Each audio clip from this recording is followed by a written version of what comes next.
Hey guys, welcome and ting and ting and ting. Back with another video for you all and ting. And this one, someone suggested that I look into this year. And this one is Irish mythology, the arrival of the Celtic gods. You understand what I'm say? No, here I'm going to butcher this. And it's a look at the Tuatha Dé Danann.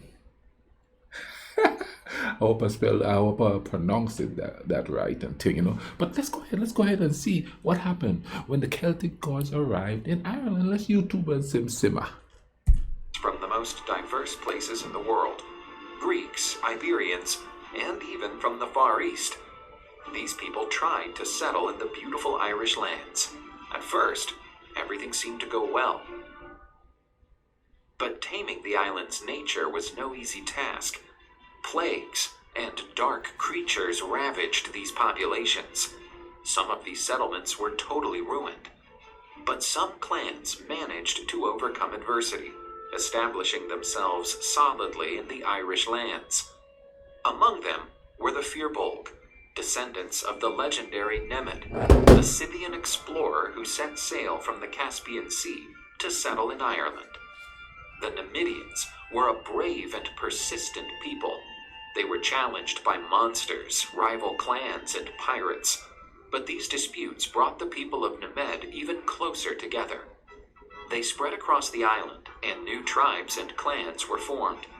Nemed's descendants prospered and divided the island between them, dominating Ireland. But their priests sensed that there was a new force coming to Ireland, capable of tipping the balance of power. Having set out from the legendary Northern Islands, the Tuatha Dé Danann, known as the sons of the goddess Danu, arrived in Ireland. Protected by a magical haze, the Tuatha landed safely on the verdant island. These new people were composed of strong, beautiful men and quite skilled in the arts of metallurgy. Their weapons and props were meticulously crafted and ornate. These men had the blessing of the gods and landed with divine magical artifacts. How do you figure out in history which is myth and which is real? Because it seems like the history has been written with a little bit of myth intertwined in it, you know what I mean? Especially whenever they sort of intermingle the God and the human in one. Now, I could understand back in the day when there's a great warrior, especially if that great warrior becomes a leader, and in a society where they're looking for some omnipotent one, that one person could be perceived as a god, especially if they keep winning battle after battle and surviving. They would seem to have some kind of a extraterrestrial powers to the people. And at some point, the people know that there's a God, but that person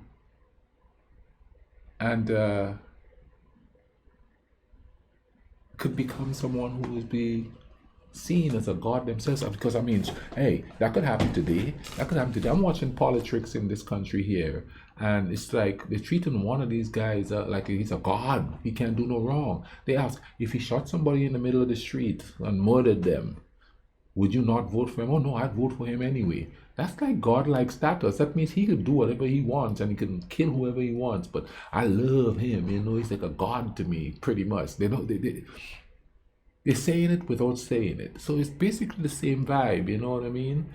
And history. If you look at history and you look at all the myths, and the myths that are correlated with historical events, it's hard to decipher which is real and which is not real. Let's get back to this here. Among these treasures were the Stone of Festity, which revealed the most diverse prophecies, the mighty Spear of Assal, the unbeatable Sword of Light, and the Dagda's Cauldron, which magically produced food capable of supplying an entire army. Their warriors were strong and fearless. They did not fear death on the battlefield. something that made them formidable fighters. These invaders carried all their possessions with them, showing that this was not an exploratory expedition or a mere plunder of those lands. The Tuatha Dé Danann received knowledge of the druidic arts from the gods. Their paths were guided by wise druids who helped their leaders in their mission to conquer Ireland. But to achieve their goal, the children of the goddess Danu had to face a formidable enemy, the Fir Bolg. Nemed's descendants saw a great strange smoke in the skies, originating from the coast. The Tuatha Dé Danann were performing a great ritual for the gods, where they burned their ships. This year could only mean one thing. These invaders were here to stay, if only to die. The Fir Bolg decided to send Shrang, one of their strongest and bravest warriors, to make first contact with the invaders. They wanted to show how strong they were, in case the invaders insisted on staying in their territories. With his combat attire and the strongest weapons, Shrang set out with the goal of intimidating his enemies. Seeing that imposing figure approaching, the Tuatha sent the warrior Bress to meet him. He was one of the bravest warriors among the sons of Danu. The warriors looked at and assessed each other, but they were not there to fight, not even to negotiate. The two warriors wanted to get to know their respective opponents better, for conflict between their peoples was inevitable. Despite the tension, the conversation between Bress and Shrang was friendly. They discovered that their people had a common ancestor, and that they might even be sister peoples. Bress presented the Fir Bolg with the proposal sent by the chiefs of his people. It was a chance to avoid a terrible bloodbath. But as a condition, the Fir Bolg were to cede half the island of Ireland to the newcomers. Shrang promised to take the proposal to his king, but anticipated that his people were made up of brave and proud warriors. Therefore, their positions were sometimes as inflexible as a great oak tree. The two warriors bid a cordial farewell. Shrang was impressed by the quality of the weapons and armor of Bress and his men. The foreigner, on the other hand, was not particularly impressed by Shrang's weapons, but he saw the steely courage in the eyes of Nemed's descendant. Bress told Nuada, king of the people of the goddess Danu, of his impressions of those people. The king wished that his proposal would be accepted by the Fir Bolg, and the carnage could be avoided. But when Shrang presented the proposal offered by King Nuada, angry cries were heard in the gathering. Those people were proud, and the proposal was not only outrageous, but a true insult. Shrang warned the tribal chiefs that the enemy was strong and had superior equipment. Dividing the lands with the outsiders seemed the most sensible measure, for the vast Irish lands were too large to be occupied and protected by the Fir Bolg. Other more aggressive peoples would arise in the future to claim the unoccupied lands. But Eochaid, the high chief of the Fir Bolg, with the support of the other chiefs, refused the proposal. They believed that, if they gave up half of Ireland, the sons of Danu would want the whole island for themselves. In preparations for war, the people of the goddess Danu moved their camp to a black hill, known as Sly Belgadane. There they erected their defenses, awaiting the inevitable conflict, and believing that that hill would be the point that guaranteed them the right to live in Ireland. The druids of the Tuatha Dé Danann performed rituals to their gods, and these proved favorable to their endeavor. The Tuatha Dé's sorcery was strong. Dense clouds poured violent rains over the heads of the Fir Bolg alone. You see, now, there you go, I mean, I'm assuming that this was a real battle at some point. And they think that they had the power, or they may have thought that they had the power to cause rainstorms and, all this stuff to come down on the enemy, which would make it easier for them to attack and do that. Now, and that's what I'm saying. I'm watching this and am I thinking, comment down below, tell me, was this a real battle back in ancient times? and all of this mythology was incorporated into that battle, or was this just a story that was told? You know what I'm saying? Uh, they're talking about the Celtic people. They're talking about the Druids, and I'm thinking these are actual tribes of people that lived in that time. You know what I mean? But these days you have a separation of state and religion. Back then, boy, it was right in the middle, man. You know, right in the middle of things. You know what I'm saying? Lightning lit up the skies like a rain of fire. There was no peace among the sons of Nemed. There were 3 consecutive days of torment, until the mages of the Fir Bolg managed to disperse the magical cloud and let the sun shine again. The Fir Bolg army was finally assembled and ready to march against their enemies when they spotted druids sent by the invaders. They tried one last time to avoid conflict by asking them to reconsider their decision not to divide Ireland.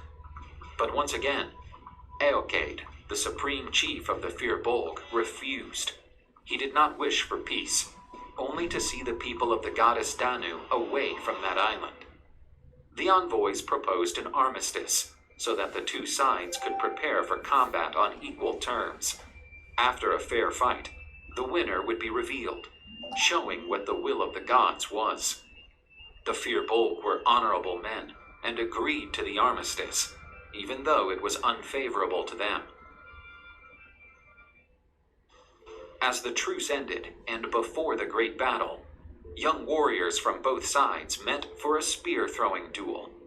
They showed great agility, firing and dodging darts coming from various directions. Wow. The young men even seemed to enjoy themselves, until they began to tumble, fatally wounded.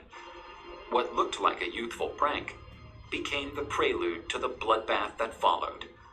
The Fir Bolg's superior spear-throwing skills allowed them to outclass the sons of Danu.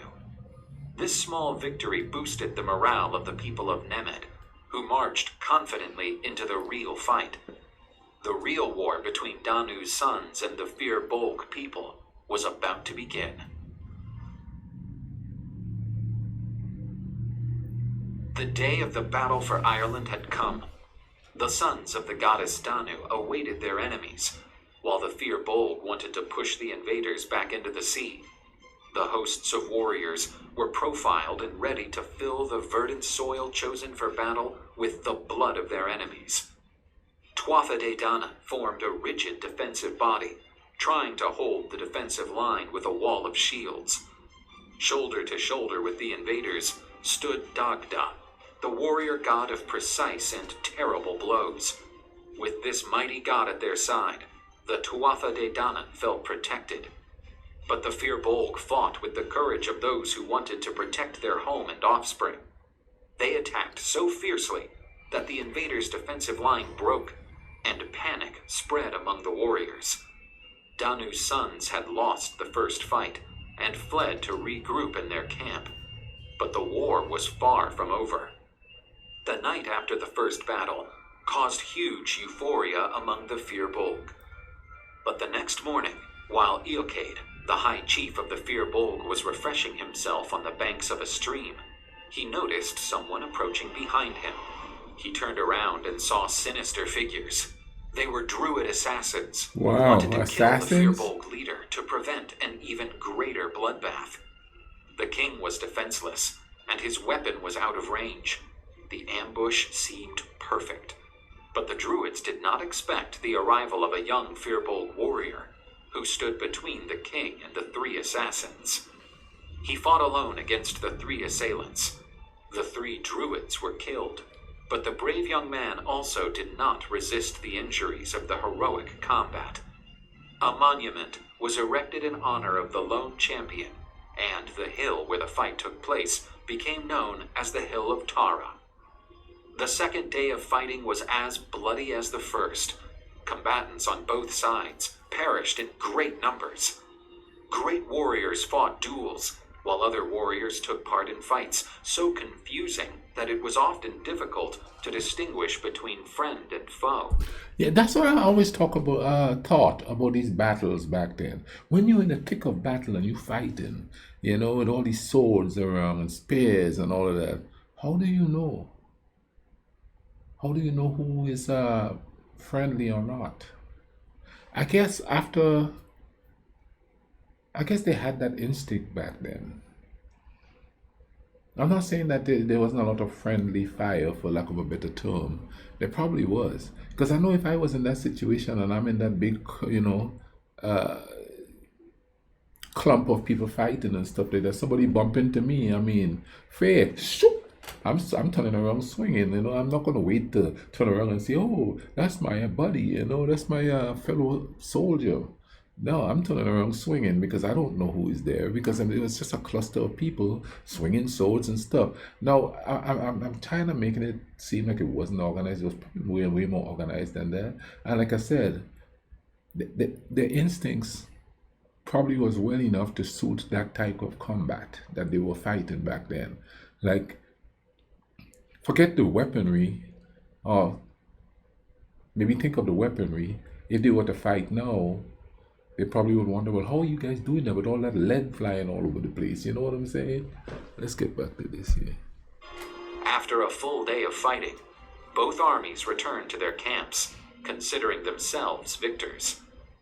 In the camp of the sons of Danu, the god Dagda motivated his warriors and promised to lead them to victory.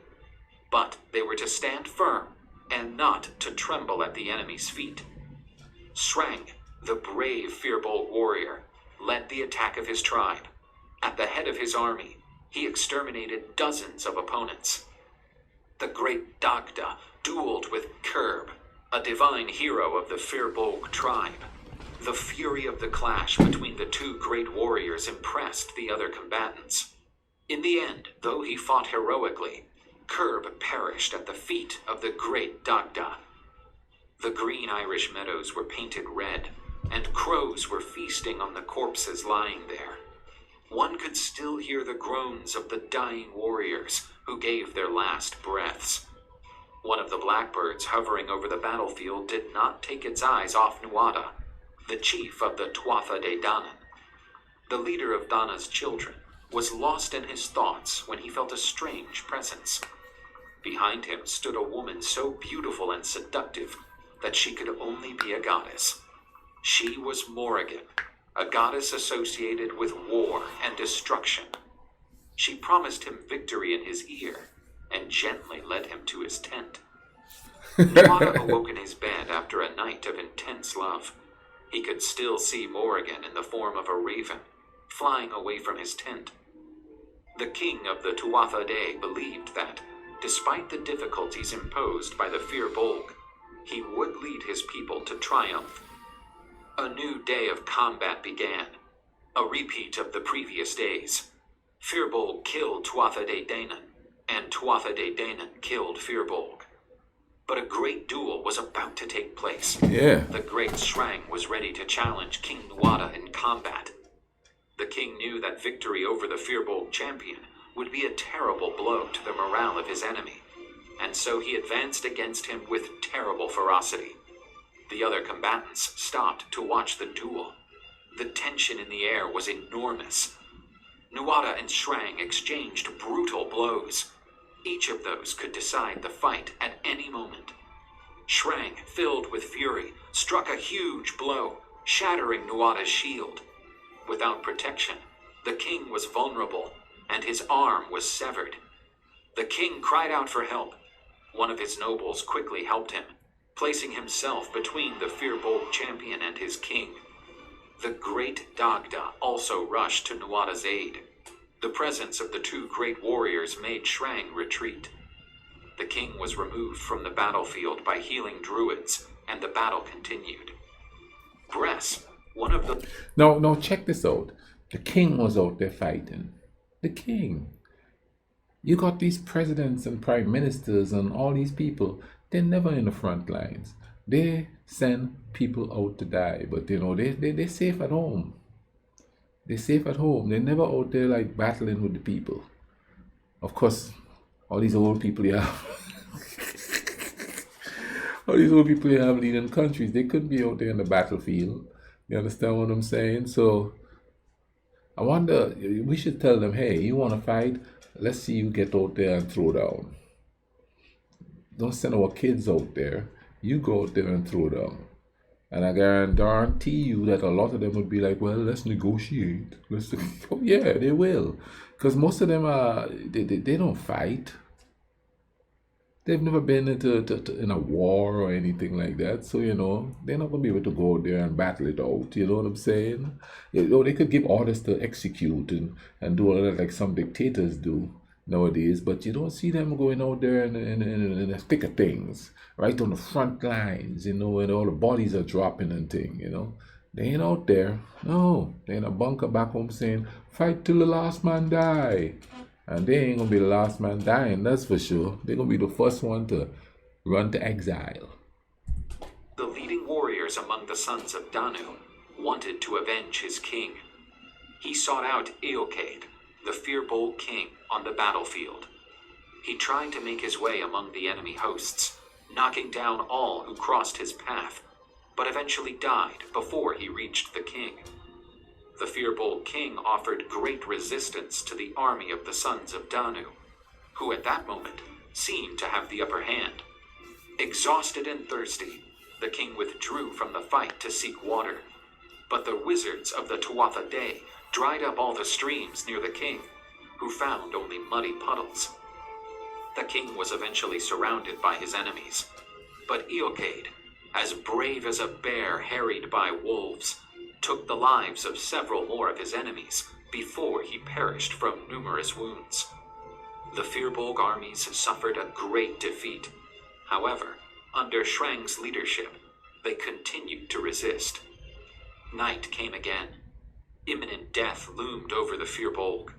There were few alternatives, and their hope for victory faded. To flee that land after so much blood had been spilled seemed dishonorable, and begging for their lives was unthinkable.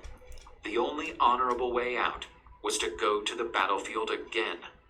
Incredulous, the Tuatha Dé Danann saw the ragged Firbolg army again, ready for a fight. Danu's sons had already practically won the war, but a final terrible battle seemed imminent. But the Tuatha Dé Danann chiefs and druids considered that blood shouldn't be shed, and presented a peace proposal. Shrang and the few remaining Firbolg were offered a fifth of Ireland, and the promise of friendship between the two peoples. Shrang accepted these terms, and chose the Connacht region to settle his people. The sons of the goddess Danu would come to rule over the rest of the verdant island. Along with them, several new gods took root in Ireland. These deities created a new arm for King Nuada, which would become known as Nuada of the Silver Arm. The blood of these brave warriors fertilized the soil of the island of Ireland. Upon this rich land, a great culture flourished, and the heirs of this tradition would become known as Celts. Wow, that was quite interesting there. Comment down below. Whoever suggested that I watch this, please comment down below. You understand what I say? Give me more details and things like that. But this was quite a story. Great storytelling. I'll leave a link in the description for this video. You know what I mean? And if you're also pleased to watch these with me, go ahead and subscribe. Hit the notification button so you know when I'm coming out with a new video. Also, hit the like button. Share it. You understand what I'm saying? Thing? Let's all enjoy this together. You all take care of each other, alright? Cool running.